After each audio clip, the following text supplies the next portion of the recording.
గాంధీ గారి విగ్రహం తెచ్చి అక్కడ పెట్టినాం. పెట్టడమే కాకుండా ఢిల్లీ మెప్పు కోసం ఇన్ని రోజులు బూతులు తిట్టిండు కదా, సోనియా గాంధీ గారిని బలిదేవత అని, రాహుల్ గాంధీ గారిని ముద్దపప్పు అని, నానా బూతులు ఏవైతే గతంలో తిట్టినావో వాటిని కవర్ చేసుకోవడానికి ఈరోజు చాలా కష్టపడి వాళ్ళ ప్రాపకం కోసం నేను చెప్తున్నాడు.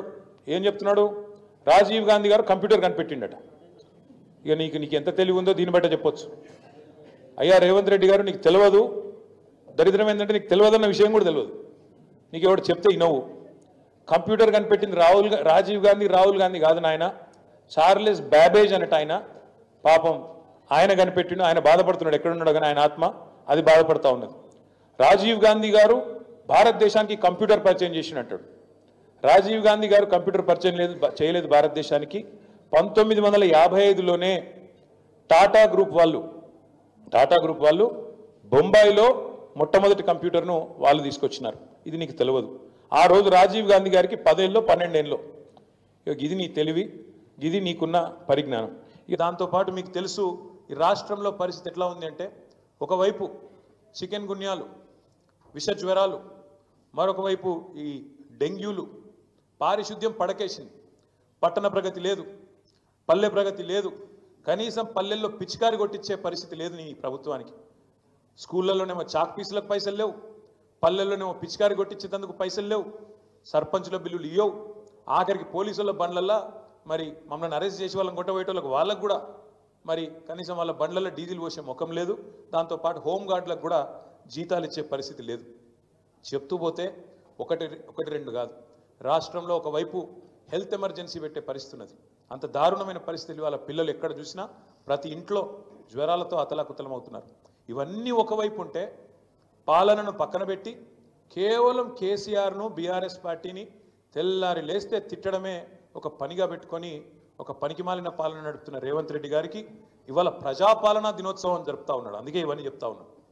ఈ సెప్టెంబర్ 17ను ప్రజాపాలనా దినోత్సవం అంటున్నాడు. ఈ రాష్ట్రంలో ఇంతవరకు పాలన అనేదే లేదు, ఆలన లేదు, పాలన లేదు. గురుకులాల్లో పిల్లలు అవస్థలు పడతా ఉన్నారు విషాహారం తింటూ. గురుకులాల్లో పిల్లల మీద అఘాయిత్యాలు జరుగుతూ ఉన్నాయి. గురుకుల టీచర్లను 2500 మందిని తీసి పక్కన పెట్టేసినారు సడన్గా, ఆకస్మికంగా. ఇట్లాంటి పరిస్థితి ఉంటే ప్రజాపాలన పేట డైవర్షన్ గేమ్లు ఆడుతున్న రేవంత్ రెడ్డి గారు పరిపాలన మీద దృష్టి పెట్టు, పరిపాలన చెయ్యి, ప్రజలకిచ్చిన హామీలు నెరవేర్చు. అందుకే ఇవాళ మేము మా పార్టీ తరఫున రాష్ట్ర ప్రభుత్వానికి, ముఖ్యంగా ముఖ్యమంత్రి రేవంత్ రెడ్డికి చెప్పేది ఏమంటే, ఇకనైనా ఈ 10వ నెల నుంచి అయినా పరిపాలన మీద దృష్టి పెట్టి ముందుకు పోండి. తప్పకుండా ప్రధాన ప్రతిపక్షంగా మేము ఎప్పటికప్పుడు ప్రజా సమస్యల్ని మీ దృష్టికి తీసుకొస్తూనే ఉంటాం, మిమ్మల్ని ఎండగడుతూనే ఉంటాం.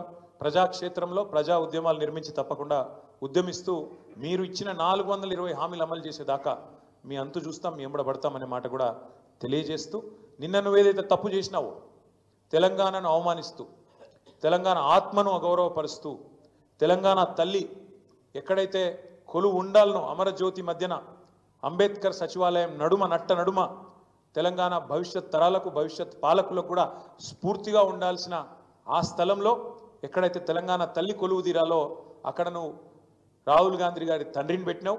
తప్పకుండా మళ్ళీ చెప్తా ఉన్నా, సకల మర్యాదలతో మేము మళ్ళీ ప్రభుత్వంలోకి వచ్చిన మరుక్షణమే సకల మర్యాదలతో ఆ విగ్రహాన్ని అక్కడి నుంచి తిరిగి నీ గాంధీ భవన్కు పంపిస్తాం. అంతగానం ప్రేమ ఉంటే జూబ్లీహిల్స్లో ఇంట్లో పెట్టుకో, లేదా ఇంకొక ఆడ పెట్టుకో, కానీ అక్కడ మాత్రం ఖచ్చితంగా తెలంగాణ తల్లి ఉంటుంది. ఇది జరిగి తీరుతుంది, రాసి పెట్టుకోమని చెప్పి కూడా ఈ నిమజ్జనం రోజు చెబుతూ